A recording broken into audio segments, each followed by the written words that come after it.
Dobro. Inače je baš ta kisela vina.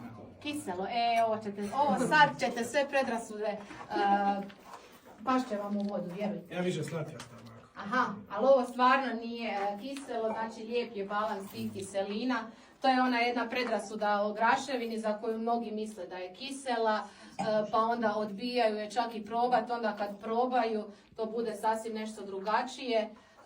Graševina je najpoznatija u ovom kraju i nema, mislim, proslave da nije bila naša kutjevačka graševina na stolu. Znači, ovo je vrhunsko vino koje se pije čisto, 13% alkohola. I graševina, na primjer, od nje jako možete stilistički proizvoditi različite stilove vina i jedino naša kutjevačka vinarija može ponuditi tako nešto. Svi znate za onu litru koju u svim supermarketima možemo kupiti, da. Onda imamo kvalitetnu butelju, onda ide ova vrhunska graševina, onda ide graševina Vinkomir sa položaja Vinkomir na kojem smo sad sagradili naš novi restoran.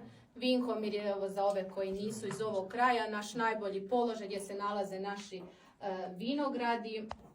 Pokraj njega je Korija, imamo još jedno vino isto, to su macerirane graševine. Jantarna vina, skora arhivska, znači zovu se Korija sa položaja Korija.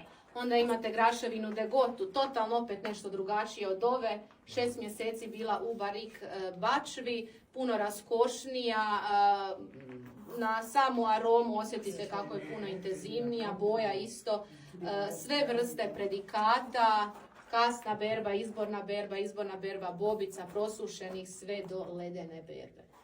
Tako da evo, i onda je za vas ledena berba. Je, dobro, ovo je puno bolje dok je ovaj roze dosta kisel. Dobro, to je sve. Jel ima još, nisam... To je sve. Jel ima još? Ima, da. To je sve stvar sad ukusa, mislim, naravno, ne može nam se svima sve svidjeti. Aha, dobro.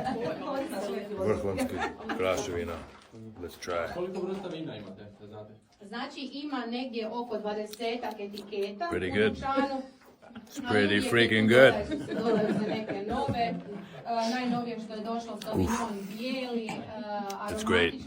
Makes me want to get married so I can serve this at my wedding. Vino jer je vrlo lagano.